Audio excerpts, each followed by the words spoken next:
to avoid the relegation, even though it'll draft in front of us. Mr. Rayur, Astini especially. Hello, my friend. Hello. Hori, what a team, huh? Yeah, they had some weird drafts on the series against Wolf. I feel like if they had a better draft, they could have taken. So I'm really interested to see what they're bringing here. They're bringing Monkey as an answer to Visage. I already talked all of these matchups right on Yep, on the the last one. last panel. Exactly. And they go for the Dawnbreaker and the Tiny. Once again, this is the team that probably experiments the most with drafts, I think, in the SATPC. But this season, it's not been working out for them. And you told me in the last, not last, maybe two panels ago, that you thought it was not just the draft; it was more the like a part of the gameplay. Seems a little bit undecided and unpolished. Yeah, but with Dawnbreaker, they won 2 matches, so Yep. that's actually something going for them. The Tiny does offer something that I feel they were lacking, which is some sort of initiation that we mentioned, like on this player change between Licor to Elmisho. Elmisho mostly like a backliner as a position 4. Licor mostly an initiator, which does make more sense in the meta. So it's nice to see the shift that they're doing towards this tiny doll breaker. It's also like a solid lane if they want to play doll 3, a tiny 4, and the draft itself is very, very flexed. So Mhm. things are a good start. Let's look at the other side where you were. They pick up an Earthshaker here, which is quite interesting. We see that hero sometimes, but not very often in DPC. Slavin is known for playing off meta heroes, though, a little bit. What do you think of this combo with the Visage? Do you think Earthshaker is actually viable? It's a tough question. I feel like we're not seeing the zero too much, and the zero is super greedy.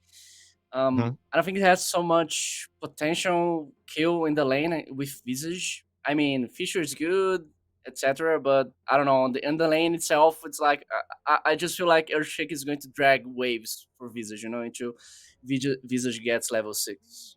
It's like a strange combination. I don't know. Is letting sometimes he just destroy some games.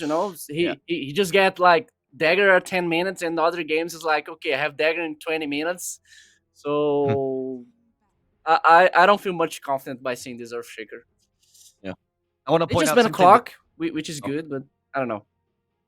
and the Visage, of course, and the Monkey to protect the Visage. I want to point out that the interview that we had with Peace Coast, Schofield particularly, we asked him what hero he was missing to play, and he thought he was unplayable in the meta. And the hero we said was Earthshaker. He's like, oh, I can carry games. Yeah. Earthshaker is great, but also he's trash right now. And I wouldn't pick him. I think he said I wouldn't pick him drunk or something like that, which is a very common Spanish expression. So, yeah, I'm not sure about this pick. What do you think about it being first phase as well, Stini? Is it just like a lane thing, like you just reveal your 3-4, or is it kind of a waste of a first phase pick? It's also eighth pick as well, which is Yeah, wild. it's definitely a waste of 8 pick for sure. Like Okay, it's a good. bad draft choice. Even if they stomp, it's a terrible draft on that sense.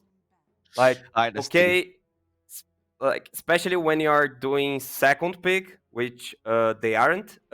You want to show like your offlane because there are some heroes that they're just too strong, like Visage, Enigma. You can pick this hero with a pair, so you don't Mhm. worry about showing 2 heroes. You don't worry about counters, so you just show these 2 heroes. But then that means a second pick that you get to answer on 2 matchups.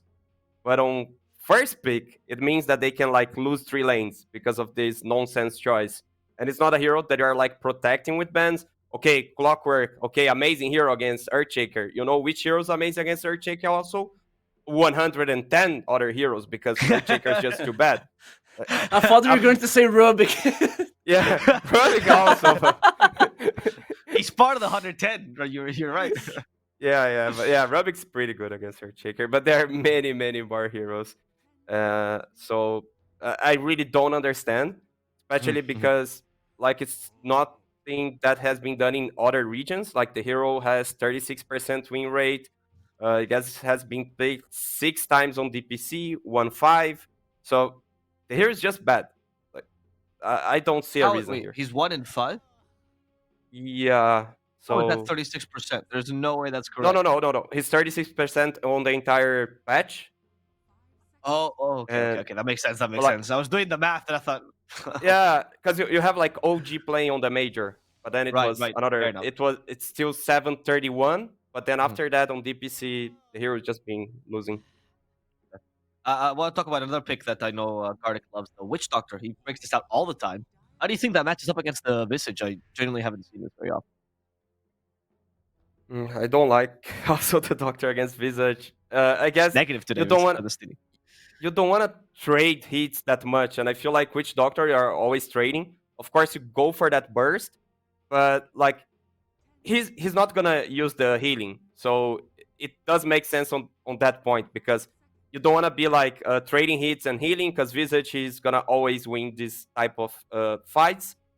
But overall, I think like Visage has like 2 ways of canceling Witch Doctor ultimate, which is something that means a lot.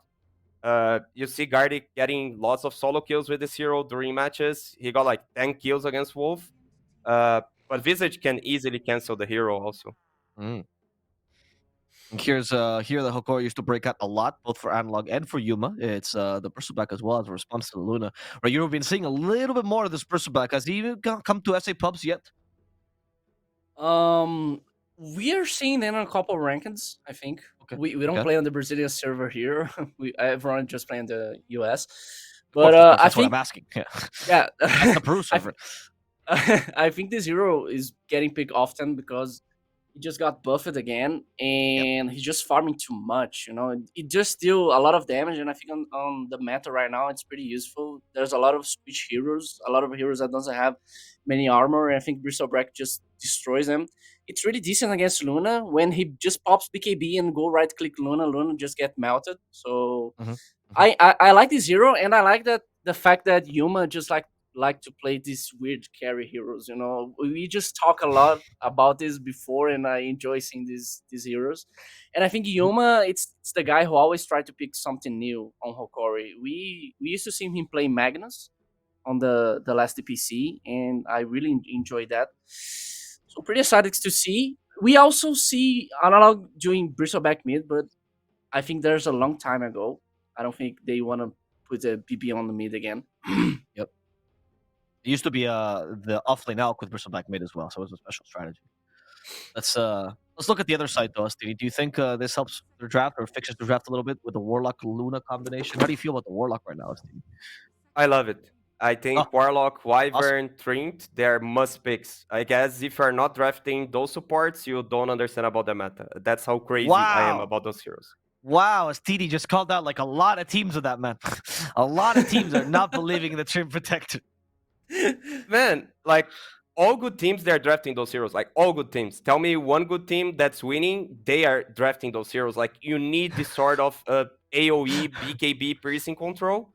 Okay. So if you watch China, you're gonna see Warlock Trint every match. If you go Europe, you're gonna see a bit more of Enigma, which is also this BKB AoE piercing spell. Mhm. So I feel like that's the meta. After the cooldown change on BKB, it means that you have your ultimate up. So for Warlock, you have like now out of each 2 team fights, you have it in 1. So basically you can have like 1 team fight yes, 1 no, 1 yes. So out of 3, actually you're having on 2 of them, which is amazing for such a great AoE spell. For Wyvern, Trint, you have every team fight. So you just cancel heroes that rely on BKB. But on that sense, I guess Hokori is fine because Bristleback, it doesn't rely that much on like just fighting with BKB. Maybe there are some games that you don't even go for that item with the hero. That's definitely a game that they need Lotus Orb.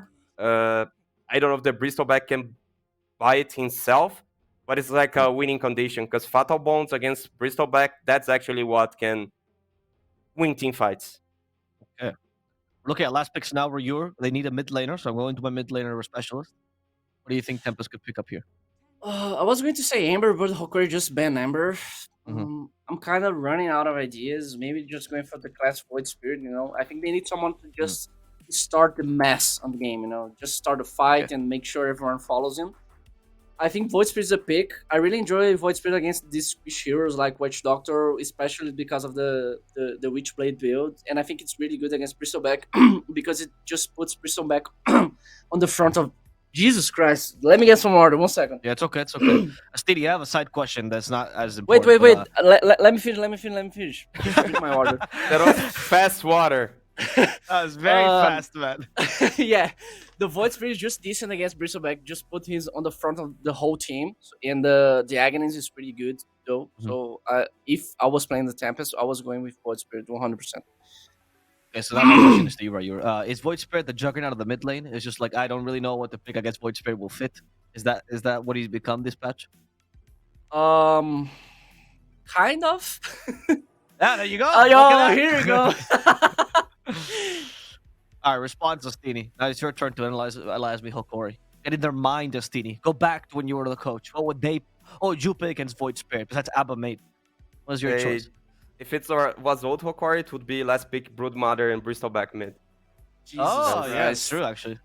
Or like Darkseer last pick, because then they would use the last pick for Pablo, which I think it's the thing that most makes sense. But considering it's the new Hokori, they just go with some standard Ganka. Actually, because it's actually amazing for the Dawnbreaker if the hero plays mid. That's why I would love to see they're picking like a Darkseer and an offlaner. But mid laner, yes, Ganka, it's fine. Book is also good. I know it's not. It's like both ways matchup with Void Spirit, but the hero is just too great. And I feel like there's not enough catch for the hero. Mhm. So Puck seems nice also. Okay. I like the puck idea. More normal, right? Oh my god, you are a god. Ostini. See? That's the You best never- draft. They're gonna win. It actually went All Dawnbreaker right. mid instead. Well done, Ostini. I am very impressed by this. Guy's Look a at that, beast guys. on the draft. Yeah, but you also got it right. You got the Void Spirit right. Your eyes are all amazing. Thank you so much for joining my panel. I learned so much. Ostini, I will let you be Italian. I Thanks, man. It was a long discussion telling I'm not Italian. Thanks for accepting the truth about me. All right, I want some predictions here, guys. Stevie, what are your thoughts here? Who do you think is gonna take game number one? Hokori, the better team with better hero matchups, so I go for Hokori.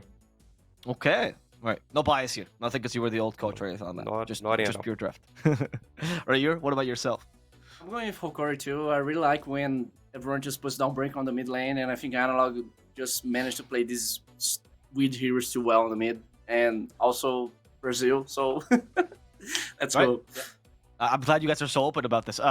So we're gonna go with game one between Hokori and Tempest. Hokori is 1-4, and they need this win desperately. Will the blessing of the panel help them and power them forward, or will they instead be cursed by the two Brazilians by my side? We're gonna have to find out with Gareth and Bowie.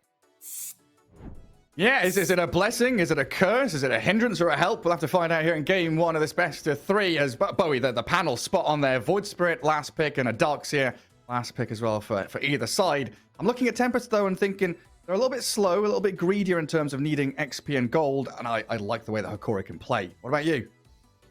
I actually really, I agree that the Darkseer was really a good last pick. But there's one thing about this Darkseer that I love that a lot of people forget. Once you use either Remnant on Bristle, it turns towards the Remnant. Mhm. So, just really stay backwards and use the path. That's underrated against Void Spirit. So I feel like Sebas has a really good chance of getting down. Overall, I do think Hokori's draft is a little bit better. Kind of a little bit more stable. I think Darkseer really does well in the lane, and I also feel like Dawnbreaker destroys Void Spirit. The lanes on Hokori seem a little bit more stable, prone to snowballing in the early game for me. Yeah, because like you think Warlock needs 6, Earthshaker needs 6, and Dagger, Luna needs a lot of farm. Visage and Void Spirit maybe could make plays reasonably early on, but Hokori have, Ion Shell on Dawnbreaker Bristleback. That in its own right is terrifying, honestly.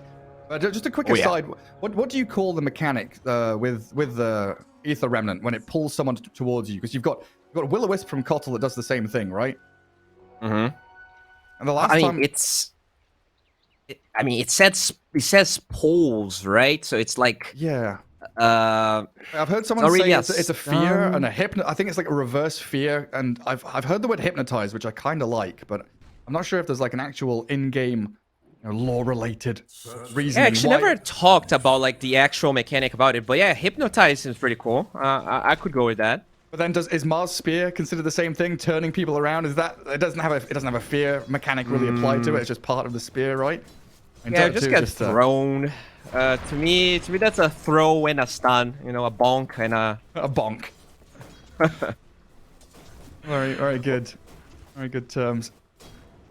So these now, lanes, you reckon this Hokori Zerg gonna do Shaker very here, well? level 30 Shaker. I'm really excited to see what Sliding can do with this hero, because as the panel pointed out, not really a popular hero at the moment. When I actually saw the Shaker, in my mind, I thought they were going to flex it mid in case Dawnbreaker was mid, but it's not really what happened. They just wanted to give Sliding his weird hero, you know? If it's not Ember, because it was banned, it's gonna be the Shaker. Or Chaos Knight. The classic CK4. Jesus. I mean, they want to win this series, Gareth, so I think the Chaos Knight is out of question. That's true. What's he done so far on that Earthshaker? He's blocked the small camp, he's kind of wandered around, he's got boots. Not seeing any real wave dragging here, so he's just protecting the Visage early levels, which I guess makes sense. Yeah, it's very terrifying to be Visage here. I don't think Earthshaker can really leave in the early levels, because the Goo plus... Look how the Bristleback is building, right? He doesn't have to get Bristleback because this lane's so weak. So there's definitely kill potential on Visage with the Maledict and Cass being up on the Witch Doctor. And holding Fisher to try and maybe snipe that range creep, but goes for the block instead to try and stop the pull that Gardic had attempted. Let's see how that all pans out, actually, because Slardin's, going to drag the wave, get it away from the creeps, even block the small camp. But there's one melee creep on a mission. He's found the Wild Wings. Yeah, that one's gonna be denied, and that's fine. You know, Sliding really wants a little bit of early experience, but I don't know. I feel like the draft on Tempest is so greedy. Like, you have this Warlock hero that like sustains the Luna but doesn't do anything. Shaker needs to farm items. If this Void Spirit doesn't really do well in lane, things could look very passive. And honestly, I feel like that favors Hokori a lot. Yeah, once that steamroller gets going on Hokori's side, Tempest definitely could get run at early days. But Sebas is doing good mid. He was actually the highest CS, but 69 versus the Dawnbreaker. Is looking pretty good, but I feel like this Dawnbreaker here is still, even though like everyone kind of realizes it's a good hero, I still feel like it's underrated. Every time I see it mid, it feels like it just stomps the entire game. Yeah, it does so well in lane, and then the bottom. Avalanche. Failed vacuum from Vitali, though. Doesn't catch Kotaro. They're getting turned on with the fatal bonds on him, but they can't actually finish anybody off down there.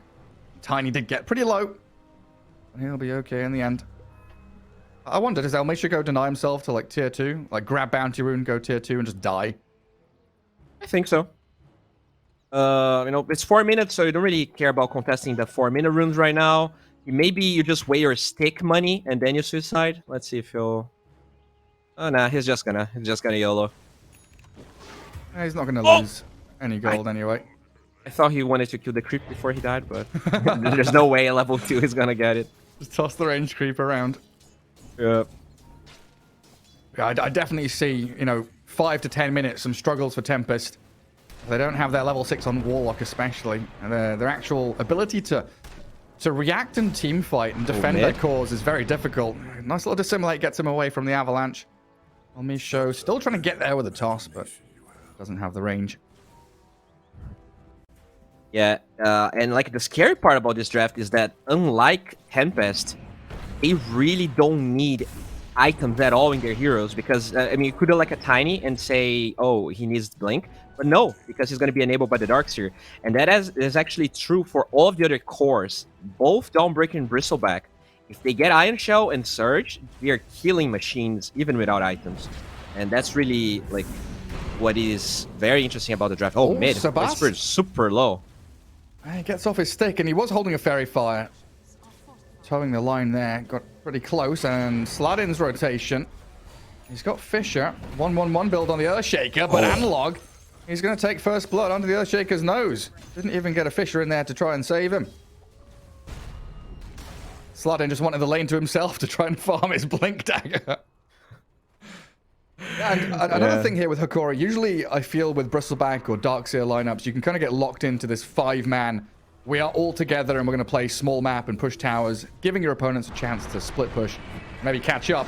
But with Dawnbreaker having a Solar Guardian like this, right, you can just have pairs of heroes on the map playing towards objectives. And Dawnbreaker, or even a surged hero, could come across and find quick turnarounds. Like, they kill off the core, Luna's dead, Warlock follows, and then pressure into that tier 1 bottom with a catapult wave. Gardic does die up at top as well, as Tempest, they do fight back. Yeah, I totally agree with what you're saying. I feel like this Dawnbreaker is probably the best hero you could have paired with those heroes because it is a mid hero that can go Desolator, so it really enables Roche for them. It's also a hero that has global capabilities, so even though you have 3 melee cores, they are not like slow by any means. The Darkseer also kind of adds to that, but mid Analog he's having a go. Analog has the regen in bottle and he's going to use it. Yeah, it's cancelled pretty quickly. Sebas has a remnant, but he won't catch. The Dawnbreaker slips into the trees. A lot of damage to the Meteor 1 tower, though. That's a really good play by Tempest, regardless. Catapult just going wild on the tier 1. Gardic trying to wrap around top, but Draken finds a little hidey hole in the trees. They could still think about diving there if they want to, especially when Sladin and Sebas could make that rotation. Sladin might find himself caught between two very annoyed heroes, though. Nice Fisher TP, and now, knowing there's no stun on Witch Dog, to gets himself back to Fountain. Alright. It's Luna, very, very farmed in terms of last hits here. Only got 1 point of the Lucent Beam, so Kotaro. He's going to go full farm mode, and they'll probably either leave the Catchy Warlock or the Shaker bottom to kind of sap the experience and gold towards the 10-minute mark. Like, Catchy is a little bit underfarmed, so he definitely benefits from just Fatal Bonding the Creep Wave, kind of holding this tower. But bottom? Yeah, they're going to catch Bristle. Right top. There's the Solar Guardian. Again, they come in with a save and a turnaround play, killing off Sladin. It's Analog. He's got himself a killing spree. 3-0-1 on that Dawnbreaker. Very active early on. It's so weird. It feels, this tanky strength hero winning the lane. It feels like a nature's prophet just popping up to these fights with that global presence. And they're going to find Sebas near the Ancients. Kotaro dies down bottom to El Misho. As Void Spirit with 100 HP gets himself away from Yuma. But this is the threat. This is the difficulty we knew that Tempest would have. And it's going to come down to primarily whether or not they can get level 6s up on their supports. Of course, if Luna can stop dying. Yeah, exactly. And that's a Luna that did really well in lane, but as you were talking about, this global capability, the fact that all of the cores on Hokori are really fast and can just close the gap on her, it's very scary. It kind of reminds me of Underlord, right? The new Underlord with the portal. It feels like you just look at a fight and you're going to show up, and if it's a mid Underlord, he has the levels, he'll just right-click whoever shows up. They try to go in Yuma here, but there's no way they have the firepower necessary. Nah, he's got Vanguard. He's going to get himself away from that top lane. They brought Sebas up there as well, and he's being spotted out by the Dire Obs. As he walks back into mid, he might face some fierce competition. Gardic and Analog are both there, chipping away at the tier 1.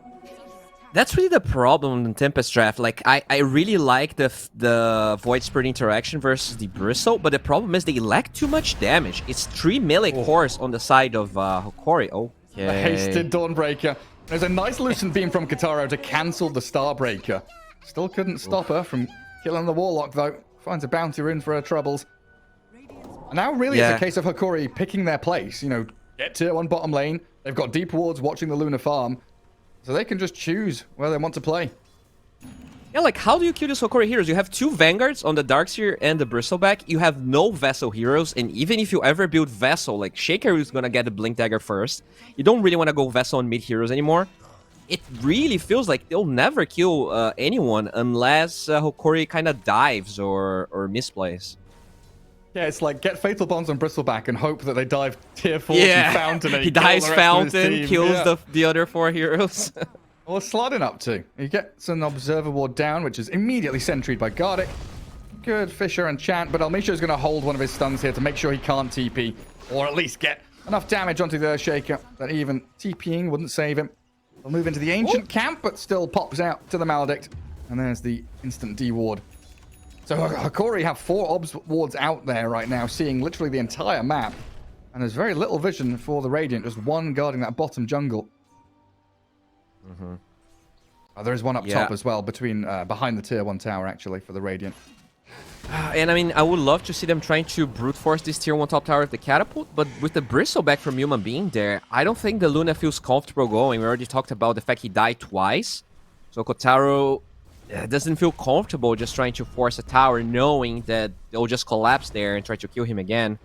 It's a really, really tough situation. I know it's like only a 2k gold lead, but it feels much worse. Sebas, tossed into the wall, gets off the Dissimilate, and jumps away. And we do have Chaotic Offering ready for the Warlock. This is potentially the turning point that Tempest could make a fight out of this one. He drops it with the Fatal Bonds, and they're trying to body block Analog. Body blocks. El Misho dies off to the side, and the Ether Remnant drags her back in. So there we go. Around Kachu's Warlock, who got the tome, and 10 minutes in, hit level 6. Couldn't have asked for a better time to shine. That was really nicely played by Sebas. That's the only way they kill the Dawnbreaker. So really pristine plays there. And that's also a tower. This is amazing. Like, they really needed that. And this is gonna alleviate a lot of the pressure. Or, I mean, will it? Yeah, it will. It's only one part of the puzzle, though, isn't it? You look up top, and Yuma just solos a tier 1.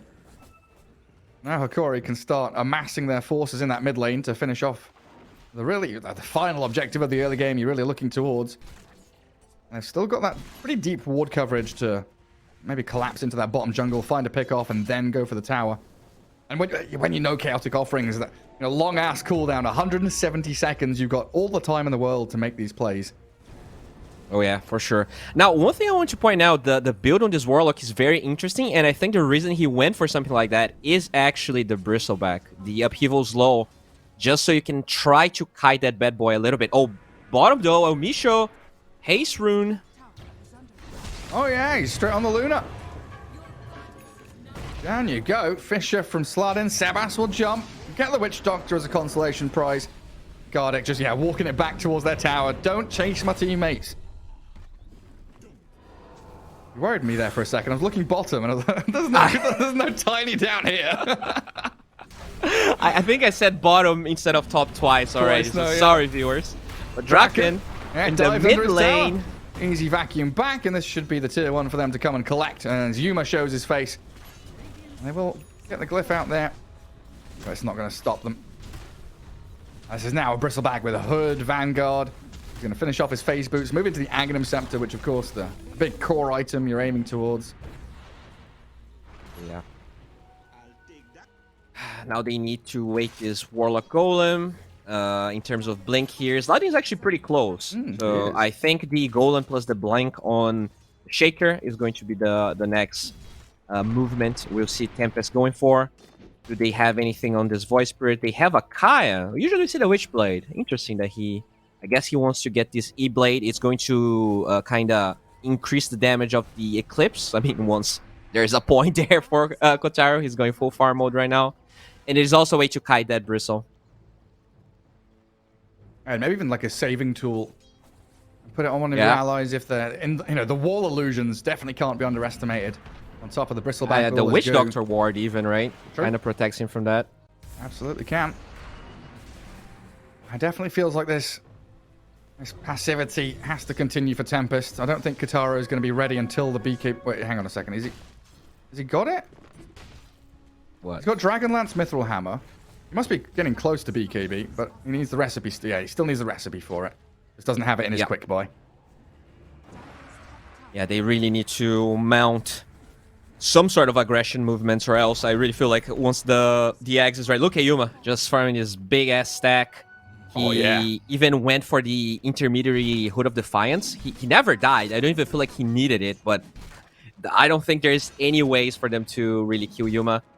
He is farming there, but they are smoked with the blink on Sladin. Oh, Analog! Yeah, the Blink Echo. That's a good way to start off. Don't mind using that ulti to pick off the mid laner of Hokori. That's the power of the Shaker. Yeah, I always think about heroes like Shaker and Warlock, Silencer, these kind of reactive heroes often feel really bad when you're using your ultimates defensively. You really want to be getting in and starting team fights to use them aggressively. Get that damage out as quickly as you can. Even with the long cooldowns. A really good move. Analog. It's having a really good series so far. So hopefully for him, it doesn't really 15 start a bad streak. 15 minutes into game 1, he's having a great series, boys. He's having a great old time. Cap you in the river. There's a decent amount of disable there from Elmisha and Vitali, and Analog's even gonna Solar Guardian just to get out of Fountain and across the map that little bit faster. Saves that TP. You have that in stock for the next movements. And I mean, I'm pretty sure they're just waiting for Yuma to have his eggs here. He has so many items that I don't even know. Okay, so yeah, he needs 2 components. He needs 1400 gold. He's probably gonna AFK for the next 3 to 4 minutes. And Tempest still has this golem, so you can see that with the way they're posturing right now, they could still fight. Yeah, I think they should as well. I mean, they're signaling there they think the Hokori is going to head into bottom jungle, but they're all waiting around this top rune spot. Yeah, that ward from Hokori, though, gives a lot of vision. They have to be careful. That's Draken. Yeah, it's comboed by the Tiny, vacuumed back into the wall. Down goes the Visage. I mean, is that enough to go Roshan here for them? I guess without Yuma Bristle, bottom, I don't think so. Yeah, they really need the goo. Roshan, no. Familiar. He lands it. Nearly got slain. I mean, it's good for Hokori to play around that part of the map because once Visage gets 15, Tempest kind of becomes a Roche team as well. Just because, you know, this Luna Visage combo is super strong, and having the minus armor coming from the birds really enables them to Roche as well. So I like that they keep their ward there, that they still kind of protect their big jungle. And if they can win a fight there, once the Eggs is ready for Yuma, that's their Roche for sure. Sliding dice. Back. Yeah, Dawnbreaker with that Aghanim Shard pummels him into the ground. It feels like we've seen a fair amount of this from Tempest, where they're just trying this delay tactic, right? They're split pushing with the Void Spirit. They're trying to draw the attention of Hokori, but if they get caught like this, Void Spirit split pushing may be coming to an end, but a quick Astral Step gets him the gap he needed to run away. All right. I mean, like Luna is still farming, right? She's got BKB if she wants to disassemble the Dragonlance. In fact, has another Ogre Axe coming out on Courier. Is that a signal that they want to group and do something, or is that just, I have BKB, I'm safe now? I mean, that's a good question. I think it can be both. Like with the Shaker having ult again, they can definitely fight. I don't think they necessarily like wanna force a tower until they have Aegis, but they are ready to fight if they want to. My problem is, we're talking about like delaying the game for Tempest. I'm not sure that's necessarily good for them. I really feel like these, I guess Astini talked about it in the panel, like these heroes like Bristle that don't necessarily need BKB to be useful. I feel like they are just better late game heroes in general, and I feel like they have answers for this Luna, not only in the Bristle, but the fact that this Darkseer with the Shard already. I mean, look at that. If she doesn't pop BKB, she's just dead. Yeah, she has to. Katara BKBs and runs back. There's a wall dropped, and I show 3 heroes in Radiant Triangle, but Yuma having this Aghanim Scepter just going to walk straight into Roshan. That's what they were waiting for. Tiny having another go. Solar Guardian from the Dawn. Elmisha really wants Slide in, but they drop the rock on them. Earthshake is still surviving. Elmisha getting burst down, but he tosses the Void Spirit across with his dying move. Vitali with another vacuum, though. Sebas, he's out of spirits. He's out of Assimilate. He's Lord. Die. And the Echo Slam, well, it catches 1 kill, but I don't think that's enough when Yuma now shows up. And finish off the Wraith Pact, kill off the Golem, and then go straight back into Roshan. Oh, not really. No? Okay. Back to farming, Yuma says. Yeah, I guess they really don't feel safe with the... with not having more heroes. I think this Bristleback, like, they can definitely Roche, but you would like to have, you know, Ion Shell on 2, 3 heroes. Just making sure that... I feel like a lot of the games that I watch from Hokori, they forced Roche, and they just lost the Aegis, or, like, they did really bad Roches the last 2 series that I cast. So I'm kind of happy, but I hope they contest these at least, because it's okay not to force Roche, but giving it away for the Luna team, definitely not ideal. And giving a freebie there. Got it, just wandering into the river. So back to your point about the Bristleback. Is he such a great late game hero, and the fact he's not reliant on BKB early, is that due to the fact he buys BKB later and it's got more value? Yes. It's just that, like, I feel like a lot of heroes, like, let's say like a Terrorblade, for instance. For you to right-click, you need to have BKB or else you die. But Bristleback is so tanky, and he does damage even if he's not right-clicking, that in a way he can get away with not having a BKB. He will go for one this game. But I also feel like, Luna, if she doesn't have BKB in the late game, she just kind of refuses to fight. Whereas Bristleback, he does have ways of fighting, especially with the Darkseer enabling him. But well, I come in for this looks like they might now. just give Roche away here. He's dying pretty quickly. They've killed Slardin, and the Solar Guardian is good. He's going to land in onto 3 of them. Stunning, connecting on the Warlock. He's already spent his Golem, and that Starbreaker slapping them down. Aegis is grabbed by Kataro, but they're all dead inside the pit. What can you do? Luna with Aegis is back in Fountain thanks to a BKB TP, but you lost the rest of your team. And Hokori continue. They're ready to fight no matter what. Like, what cooldown is Hokori reliant on? Wall?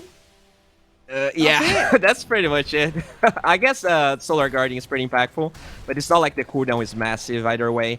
And the exact Roche we saw Tempest do, that is exactly how Hokori did their Roches in the last 2 series, which, you get something out of it, but you pay a hefty price. And I kind of like that Hokori didn't force it.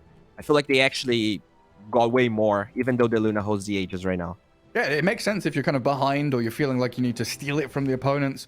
Luna here, you were saying she needs it. They need this to try and break tier 2s to make Katara feel safer. But it didn't feel like Hokori needed it on a Bristle. They don't need it on a Dawnbreaker. They would have liked to have it. There wasn't be-all, end-all objective for them.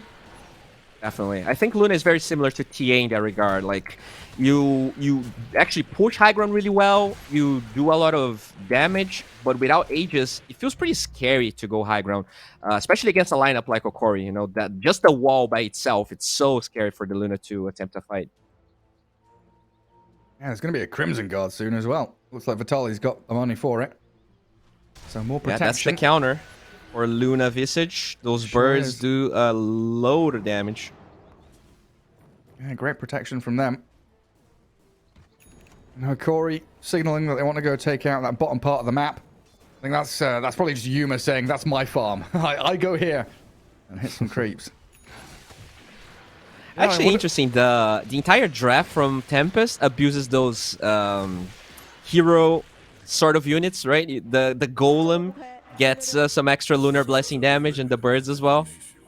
Guess doesn't matter that much on Golem because he attacks really slowly, but on Visage it's insane. So what you're saying is we need Luna to get to level 25?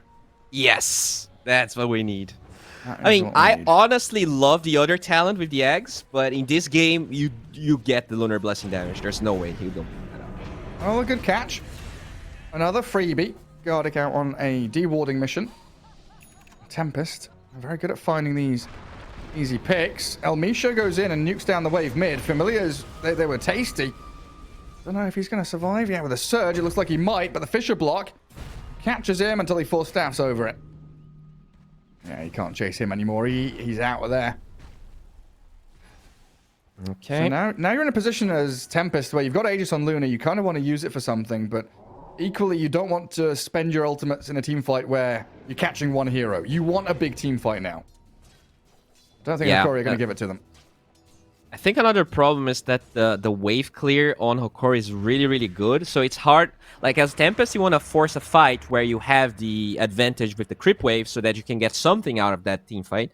But, you have Ion Shell in those side lanes. You have this, like, Tiny just showing up and popping the waves, which makes it hard for Tempest to really decide to take a fight. It feels like all the time Hokori is the one with the advantage in the map control, and they might just get a Catch-you here. Will they ignore this guy for a better target? Nah. It's an easy one. I mean, look how much damage Yuma does. 500 a hit, basically. Nobody in the triangle for them to hunt, but they do get some wards down. Maybe spot some familiars.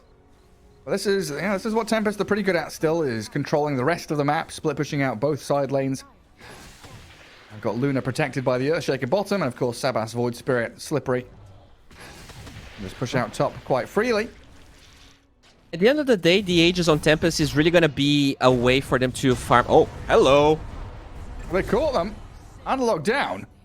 The Shadow Blade. That was really good. He set up the Lucent Beam so that the Shaker could get the Echo off. Really nicely done. Oh, it's now 50 seconds where you've got some freedom as Tempest here to deward your triangle. Curious to see what Hokori do, because they're still kind of lurking around there with Tiny, Darkseer. Misho's going to have to get the hell out soon, though. It's also the Silver Edge, so this is... I was going to say this was like an Aegis for the Luna to finish the Silver Edge, but with the kill, he gets the Silver Edge, and they want to try and force a fight. This is really good if they can find the Bristle. Seems like Hokori reading that pretty well, though. Falling back with everybody. And Aegis, yeah, just going to get reclaimed now.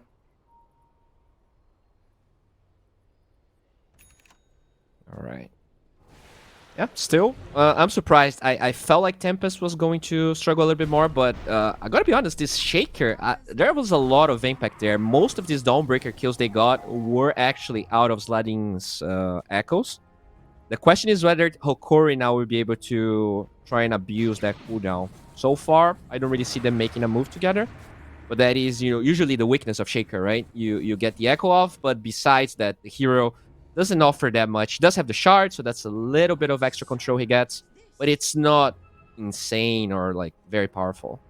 Especially when he's against multiple cores, right? Using, let's say Earthshaker was on Hokori's side. Using an Echo Slam on a Luna, getting that kill, massively important. Using an Echo Slam on a Dawnbreaker, there's still a Bristle. There's still a Darkseer who, he's kind of an anti-carry in this game against the Luna with the wall especially. So you've got all these other threats that you have to consider, and you've got to start to wonder what... Oh, Tiny. He's found by Kataro and Sladin. And he's got that Force Staff and the Solar Guardian. Vitali with a drag back grabs Kataro, but she BKBs, and Luna looks to just skip out of there as quickly as possible. But now Hokori have baited out Golem. They know that there's no combo, and this is what I was kind of getting at. At some point in this game, you're going to need Fatal Bonds, Golem, Echo Slam together in a big team fight on the Bristleback connected to multiple heroes to actually do the damage you need to everybody that you want to kill. And if you're using one ult here, one ult there, you're never going to have that combo ready and together. And Hokori could maybe just think about high ground soon. Oh, yeah. I mean, maybe they'll just poke it a little bit here because there's no BKB on the Luna. I feel like that is one thing teams are getting really good at. It felt like in the past, it was totally fine to, as a carry, show up in a fight, kind of frontline, use BKB, because there was not that much time for the enemy team to abuse. I kind of expected them to go mid, but with the creep wave top, they'll actually try to find Sebas here. They do really well, though, with the ward. They see the TPs. And he's got Kaya Sanj, boots of travel. So he's quick, tanky, and pretty difficult to kill. All right. Still pretty close, I'm looking at this game and thinking Hokori have felt like the dominant team. But the maximum net worth difference they had was about 5k a good 10 or so minutes ago.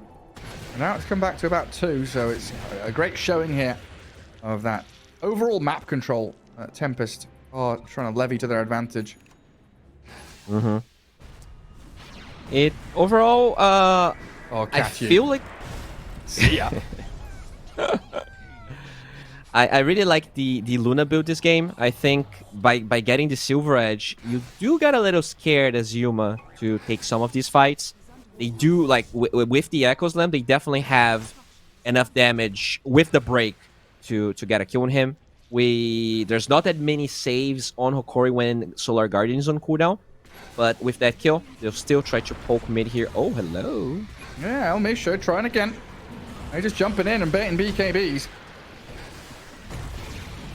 Oh, the break. On the Bristle with the Echo Slam and the Eclipse. They've killed off Yuma. That's a nice combo from Tempest. And look at Hokori scatter. They do not want to fight without their Bristle alive. Draken turned around on by the Tiny and the Witch Doctor. Maybe they do want to fight. Another move back in by the Dawnbreaker, looking to kill off the Visage and the Earthshaker as quickly as they can, but it's a long, arduous affair, and Sladin's going to spider legs himself away. Gardic, the only one to die. Draken finally pops out to the Maledict of Gardic. But in the end, a 2-for-1, which Tempest are going to be incredibly happy about. Especially with Roshan respawning in about a minute. I mean, that's crazy. Yuma, he was actually really nicely positioned away from the creep wave, and even still, just the break from the Luna alongside the Echo was enough for them to kill this gigantic bristleback. Yeah, the read from Hokori, I kind of talked about it. I was not sure that without Solar Garden they could force a tower like that, and Tempest, they just abuse it. They won't really get too punished by this because the Roche respawn timer will align with everyone on Hokori being alive, but now tier 2 falls, the outpost is going to be theirs. Kind of I don't want to say rookie mistake, but definitely an unnecessary mistake for Hokori that were playing pretty crisp so far. Yeah, just not expecting that massive amount of burst, and they've got to know that Luna's had a Silver Edge for a while now. Finishing off the Skadi, gets it delivered. So, Taro, 20k net worth, right up at the top. An absolute monster on this Luna, as Roshan respawns and gets scouted out by the Earthshaker. This is going to be pretty perfect. 30 seconds for Echo Slam. They've got the Golem ready. They've got summons, the familiars to be resummoned as well if they need them. Oh, Hokori. I've seen this movie. I've seen this movie. We know how this one ends. We'll see if the script has been rewritten, though, because they are in the pit. 12 seconds for Echo. They get the toss back. Earthshaker sent straight back into them. Tiny dropping so quickly, but Slardin saved maybe by the Golem in on top. Well, Misha and Vitality both blown up. And Analog is being shredded by this Luna. They've actually held out long enough to get Katara into a spot where she can basically 1v5. Now Yuma with his BKB chasing back into Katara. Getting turned on here. She's got Mass Commanders trying to lifesteal back. Yuma's just so strong, though. Look at him doing this massive damage until he's finished off by Draken's Solar Assumption, and Katara is still alive. El Misho jumps in, grabs the invis rune, but there's a gem on the floor. Somebody take the gem. I mean, it was actually a really good move by Hokori. I'm not gonna lie. They actually get the best kill out of everyone. Echo was not available the entire fight, but I really feel like Draken's Death Pact, Wraith Pact, just made it really hard for this Bristleback to do damage. The 25% decrease was literally the difference maker for Kotaro to survive the whole time, and also allowing Yuma to die. Another MVP there is the Eggs on Warlock. He dealt so much damage with those guys, and look at that. That was so close. Yuma survives also because of the Shadow Word from the Warlock. And now that's Aegis, that's tier 2 towers down. I don't know. It was really close. I think Hokori played as well as they could. And still, Tempest, their item choices just allowed them to really take this game. Yeah, and Destiny was talking about it, right? The Treant, Wyvern, Warlock, these heroes. I mean, Phoenix as well. Heroes with magic immunity, piercing spells. You saw the Dawnbreaker in that fight. She goes in, BKB up, Golem gets dropped on her, and then she has to run. And she gets stunned up, and her BKB duration, half of it's wasted getting stunned by a Chaotic Offering. And you're just like, well, what can I do as a Dawnbreaker in this game? Getting pummeled by a Luna. Absolutely nothing. Yeah, it's rough because, you look at this Crimson Guard and you want to believe that's the best item Darkseer could have gone for because you have all of those attacks coming from the Luna, the birds. But I just wonder if Eggs would have been a better item. Like, you still get some extra effective HP, but the damage that it would allow all of the other cores to do alongside, just because you get more Iron Shells up, maybe could have been the difference maker. Because he actually popped the Crimson Guard right at the beginning of the fight, and they still got destroyed. Like, maybe they just needed a spell for this Fatal Bonds. It's such a silent killer, right? That spell, you don't really, you never say, oh, the Fatal Bonds is what won them the fight, but then you open up fight recap and it's like 9,000 damage done by Fatal Bonds. Yeah.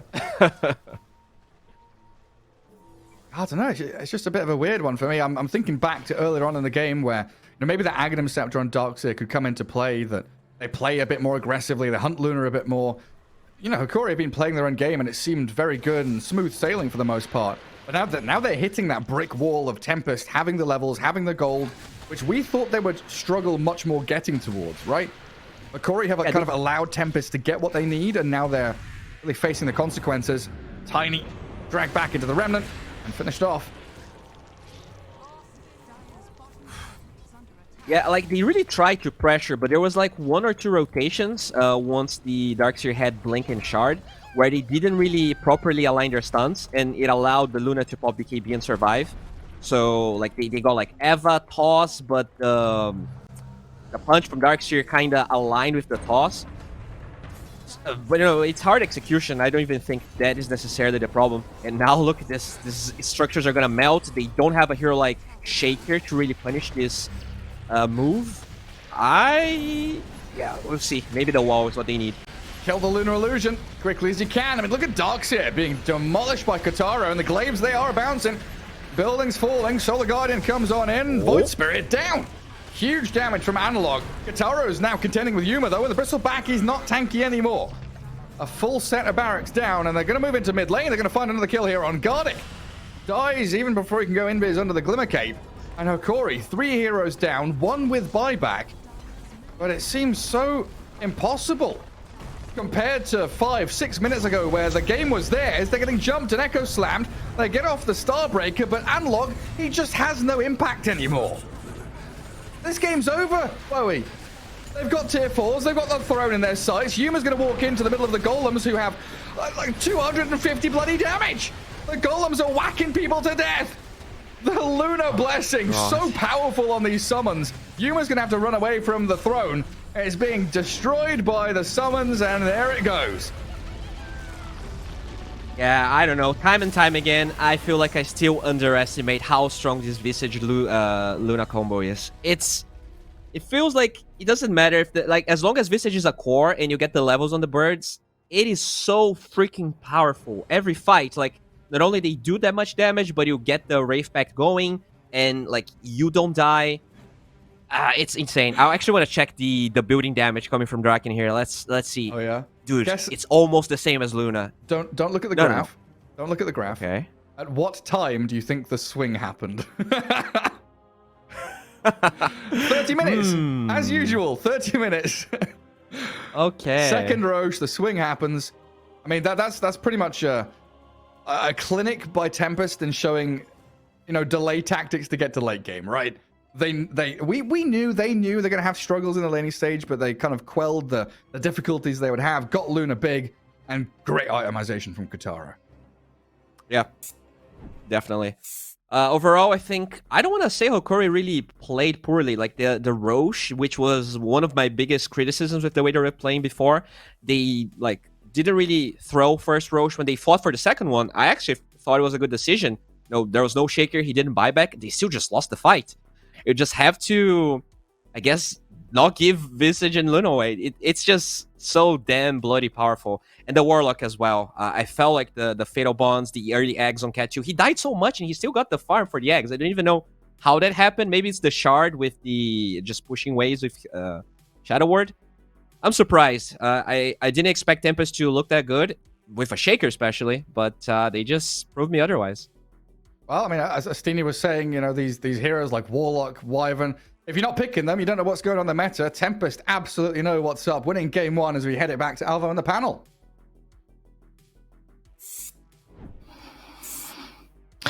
Thank you, Gareth. I feel like my mic is garbage, actually. I feel like they just got Luna. They just got Luna at that point. Gareth said it, 30 minutes, Luna gets online. Luna takes over all your racks. Do you find that this was something that was going to happen with their draft? Or do you feel like, much like Bowie and stuff, that they could have done a little bit more when they had their window opportunity with that Bristleback? Steenie.